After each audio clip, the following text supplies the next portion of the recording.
Hey guys, HDV here and welcome to a brand new video. Today we've got some pretty big stuff to go over. New events have been announced. We have a new Legends game rumor for 2027. Some big Nintendo Switch 2 updates have also dropped. There's a lot of things to break down today, so if you're excited for the video, drop a like down below, leave a comment, subscribe if you're brand new, and let's get into the video. So, starting things off, let's quickly go over some new Pokemon events that have been announced. The first one is for Pokemon Unite. We have Cerebi here tweeting out saying, Cerebi update, the next Pokemon Unite event has been officially announced. It is the Fairy Festival, and this runs from the 5th of June 2025, same day as the Nintendo Switch 2 releases, so you're probably going to be more bothered about that. But either way, if you are playing Pokemon Unite, then that is the new sort of event that has been announced for that. And then moving on, we also have a couple of events for Pokemon Go. Well, I say a couple, it's one event with multiple bits of information about it. So this first post comes to us from LeakDuck, saying the next season in Pokemon Go has been announced as Delightful Days. The teaser video features 2 flying shadow Pokemon, Pokemon in party hats for Pokemon Go's 9th anniversary, and what looks like to be Hisuian Lilligant. And then we also have another update regarding this from Cerebi, saying Cerebi update, Pokemon Go has detailed the Delightful Days season, including the addition of Dynamax Latias and Dynamax Latios, with Shangmo, Mega Gyarados, Gold Pokestops, all that jazz. But yeah, that is the new season for Pokemon Go, and then that is the new event for Pokemon Unite.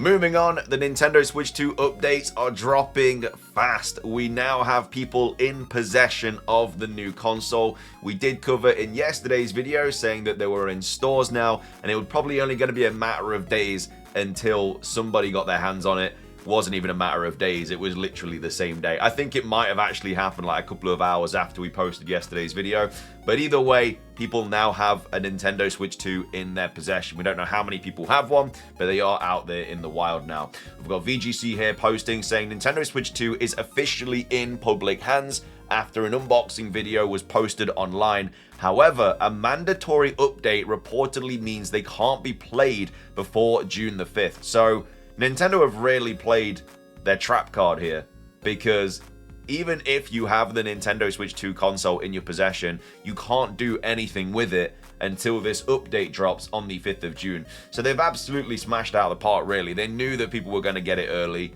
and so what better way to make it unplayable and leak everything than to make the console basically worthless until this update drops on the 5th of June. Also, I see the other side of this though, where is this like the first console we've ever had where you need an internet connection to be able to do anything on it? Because if for whatever reason you don't have your internet connection, or it goes out on the day that the console comes out or whatever, and you just can't physically connect to the internet, you're not going to be able to play the Switch 2. So I don't know if that's happened before with previous consoles. I don't know if that was the situation for the PlayStation 5, 4, whatever. But yeah, if you don't have an internet connection, you will not be able to play this because you won't be able to download the update. Anyway, though, let's take a look at the article. So Nintendo Switch 2 is already in some users' hands, but a mandatory update means they can't be played. One user has posted a Switch 2 unboxing video. So yeah, this is what it looks like when you unbox it. You obviously have the actual console here. You've got the Joy-Cons here. Says Nintendo Switch 2 officially in public hands, not playable, yada yada yada. On Tuesday, a YouTube user posted a short video of them opening a retail Nintendo Switch 2 unit, which, based on the retailer packaging, was likely obtained early in the United Arab Emirates. According to the user, they are unable to actually play the Nintendo Switch 2 console, however, because it requires an update to function before the official June the 5th release date. A second person who has allegedly been able to obtain the Nintendo Switch 2 early is said to have sent proof to the news and deal aggregator Wario64. So I have no permission to post pics, but can share that when they try to boot a Nintendo Switch 1 game, a message prompts, please connect to the internet and update your system, they wrote. So can't use the Switch 2, try and put a Switch 1 game in the Switch 2, also need this update for that, so you have to connect to the internet for it. And this is the video here. I'm not going to show it because I don't want to get in trouble, but it says, according to Wario64's source, Nintendo Switch 2 games cannot be booted without the mandatory update. If true, it means Nintendo Switch 2 owners will need to connect their consoles to the internet before they can be used. However, it's also possible that physical games include the system update, which is kind of crazy. So if you have like a physical Pokemon Scarlet card, you pop it into your Switch 2, you just can't play it until you get this update. With fewer than 10 days until Nintendo Switch 2's global launch day, being next Thursday, obviously. Some social media users have already posted images of Switch 2 units arriving at stores in the US. However, today is the first indication that units have made their way into public hands. Nintendo Switch 2 is due to launch on Thursday, June the 5th, alongside first-party titles Mario Kart World, Switch 2 Welcome Tour, and Switch 2 editions of current-gen games such as The Legend of Zelda Tears of the Kingdom. Third-party launch games include Split Fiction, Cyberpunk 2077, Civilization 7, Hogwarts Legacy, Street Fighter 6, Yakuza 0 Director's Cut, Sonic Times Shadows Generations, and more. Donkey Kong Bonanza is due for release in July, with Drag Times Drive also expected this summer. Nintendo Switch 2 versions of Pokémon Legends ZA and Metroid Prime 4 Beyond are also due this year with no confirmed release dates. So, yeah, if for whatever reason you get offered a Nintendo Switch 2 for a ridiculously high price, don't buy it because you can't play it until next week. But yeah, I mean, this also means that we're not really going to get any leaks. We'll get updates and stuff, and we'll probably get more videos of what it looks like. Well, we kind of already have a very good indication of what it looks like. We won't be getting any leaks on Mario Kart World or anything like that because it's just all unplayable until the 5th of June. So understandable why Nintendo have done it, because it does stop leaks and everything like that. So they've obviously smashed out the park with that. But on the other hand, if for whatever reason you don't have an internet connection next Thursday, you can't play your console, which, you know, does kind of suck. But anyway, that's that Nintendo Switch 2 update. Moving on, we had a new Nintendo update recently. This was posted by Go Nintendo Tweet. Nintendo updates the Switch's Switch Online app with a new look, features, and more. So it's had a bit of an overhaul, really, which looks pretty nice. It says Nintendo updates. Why is this so hard to say? Nintendo updates Switch's Switch Online app with a new look, features, and more. New and improved. So there are a number of icons available on the Switch, and one of them brings you to the Switch Online page. That icon/app will be a part of the Switch 2 as well, and Nintendo has seen fit to give it a makeover as we inch ever closer to the platform's launch on June the 5th, 2025. If you downloaded the latest firmware update for the Nintendo Switch, you can hop into the Switch Online app right now and see the overhaul for yourself. Nintendo hasn't shared a complete breakdown of what's been changed, tweaked, or added, but here's a quick rundown of what's been discovered so far. So, app now matches to the set system theme, faster loading and response time, overall sound effect changes, user profile icon has matching background color, various tab icons changed, NES, Super NES, Game Boy, Nintendo 64, and Game Boy Advance tab now titled Nintendo Classics. Nintendo Classics tab now includes Nintendo GameCube games. Special Offers tab includes new Nintendo GameCube controller. Missions and Rewards tab moved up. Should Nintendo reveal a full list of what's been reworked and added, we'll make sure to update this post. So, yeah, this is kind of a little bit of an idea of what it's going to look like. I mean, the dark theme looks really good now. It's now supported it.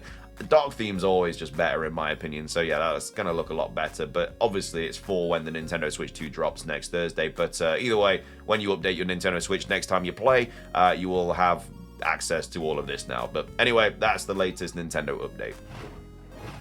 Finishing things off with today's video, we have a pretty big rumor to go over about a third Legends game apparently dropping in 2027. Again, this was on 4chan. As always with these posts, take it with a massive grain of salt. Straight off the bat, I'm not inclined to believe it because I'd expect us to get DLC for Generation 10 in 2027, but there's no reason as to why they couldn't drop DLC for Generation 10 and a Legends game as well. But personally, I just don't think it's going to happen. Either way though, let's take a look at what this rumor says. It was posted on the 20th of May, so a few days ago now, titled Legends 3, posted by Anonymous. So, take it with a grain of salt, but let's see what apparently is happening in a couple of years. So, I've been working in some capacity on the third Legends game, scheduled for a 2027 release. The game is going to blow minds, and I now know that enough people in different departments and different locations have enough access to the same data for me to feel safe here. I will not be providing any visuals or credentials, nor am I posting this from my location or my laptop.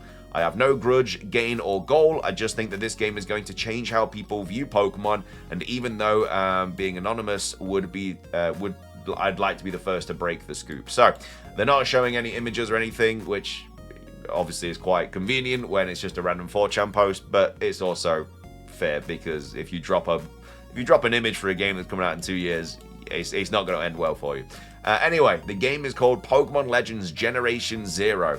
It will connect Kanto, Johto, and Galar with heavy tie-ins to Hisuian and Alolan myths. I mean, Kanto, Johto, and Galar are very far away from each other. Kanto and Johto being based in Japan and Galar being based on the UK. Not exactly close, so I don't know why they would all be close to get, like, I don't know why they'd be linked and not like, I don't know, Kanto, Johto, Ho, and Sinnoh, or Galar and Kalos, or Kalos and, what do you call it, the Generation 9 region, oh my god, Paldea. But yeah, they're apparently the ones that they're choosing. So it says the game's hub is the Crown Tundra, which feels massive and is heavily populated with a Viking-type culture. Your hero is a young warrior who has a psychic connection to Calyrex with a new youthful form that gives it a full body sort of similar in looks to Oranguru, as well as large horns. So I assume this would be taking place in the past. The version of Calyrex can speak aloud and is revered as a wise sage to the people of the Tundra, who it tells of beautiful lands that exist far away. It guides a team of explorers, including the hero, to cross the Crown Tundra's massive ice bridge into these lands, which will come to learn Artojo. And then it goes on to say, the game is massive, and even though you keep reporting back to the Crown Tundra, you will eventually come to develop the earliest version of Johto and Kanto. Okay, so it's definitely set quite far in the past. I don't know how they plan to market this one to kids. The gameplay is pretty difficult and complex, and it's very story-driven. I mean, Legends games are going to be story-driven because they're not online kind of games. They're very much single-player heavy. And then it goes on to say the game is massive. I've just read that bit, and it says the combat is kind of like a fighting game, where you're fighting as your hero, except when you recruit a Pokemon, it will do the fighting by mimicking your moves on the battlefield.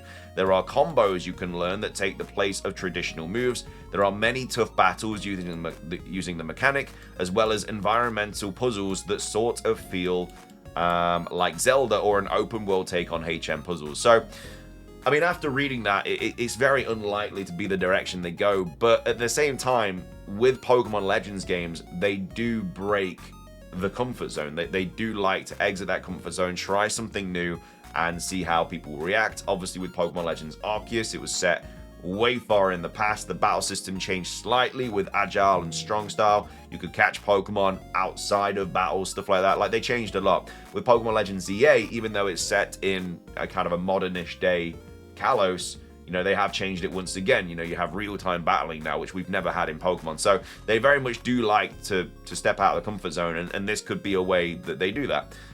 Then goes on to say there is a new mechanic attached to the combat called Signature Style, which is a special cinematic move exclusive to certain Pokemon. The Pokemon take on a sort of warrior wrestler type design in their signature style, but it's only present for the attack. It's not a full-blown form change. So that would be a gimmick in this game, which again, Legends games don't usually have gimmicks. And I know that obviously we've got Mega Evolution and Legends EA, but they don't have their own brand new gimmick is what I'm trying to say. So to get something like this would also be, you know, new that we've not had in a previous Legends game. Despite this, the signature style designs are permanent for the final evolution of your first partner, being Snivy, Litten, and Poplio. So obviously that's doing the last two Gen 7 starters and of course the last Gen 5 start that we've not already had in a previous Legends game. It says, it's also implied that Zacian and Zamazenta's armored forms, Calyrex's youthful form, Spectria, and Glacier are all mutations of the signature form. Then says, on a related note, the two horses of the Crown Tundra have a shared normal type pre-evolution named Estria, that serves as the hero's ride for the game. Dynamax, Z-moves, and Mega Evolutions are all referenced but not present in the game. I don't know how things like Z-moves would be referenced when, you know, Z-moves are from Alola, and I assume if Kanto and Johto haven't even been created yet, that they probably haven't discovered Alola. So how would they know about Z-moves? A little bit similar to Mega Evolutions as well. How would they know about this when that only takes place in Kalos and I guess a version of Hoenn, which wouldn't have been discovered yet? Because if they haven't made Kanto and Johto yet, it's going to be very far back in time around, you know, maybe Legends Arceus kind of timeline and stuff like that. So you may not be aware of these other regions and especially these other gimmicks as well. Dynamax potentially is known because obviously it takes place in Galar, but I feel like Dynamax is a gimmick that very much I feel like it's not a really old gimmick. I feel like it's relatively new in terms of the kind of Pokemon world, because it was in stadiums and stuff like that, which wouldn't have been around during these kind of Viking times. And then goes on to say, this game has been in development since Generation 7. It is going to change the whole series. You heard it here first. Since Generation 7, so over nearly 10 years ago, or 10 years ago now, I don't know. It feels like it came out a while ago, but 10 years is, you know, a decade.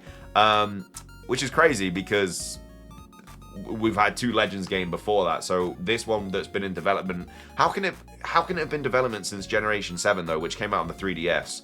So it was in development all the way through the end of the 3DS, all the way through the Nintendo Switch 1 cycle, and now it's going to be in development throughout a bit of the Nintendo Switch 2 cycle as well. They wouldn't have known probably about the Nintendo Switch 2 when they were still making games for the 3DS. They knew about the Switch 1, but they probably weren't going to be releasing a Switch 2. Like, how would they know that? I don't know. I feel like if it was in development since then, it would have come out on the 3DS or the Switch 1, unless it just kept getting postponed and they were like, no, we need to do this, we need to do this, we need to do this. And so it's been postponed constantly until the Switch 2. But anyway, I'm calling it fake. Like I say, I think we're just going to get DLC for Gen 10 in 2027 anyway. That makes the most sense. Potentially a remake as well for like Unova. But either way, let me know your thoughts on this rumor here, and also all the Nintendo stuff that we've covered today as well. But thank you for watching. If you enjoyed the video, drop a like down below. Trying at 500 likes. Leave a comment. Subscribe if you're brand new. Ring the notification bell for daily Pokemon content. Have a fantastic rest of your day. And until next time, peace.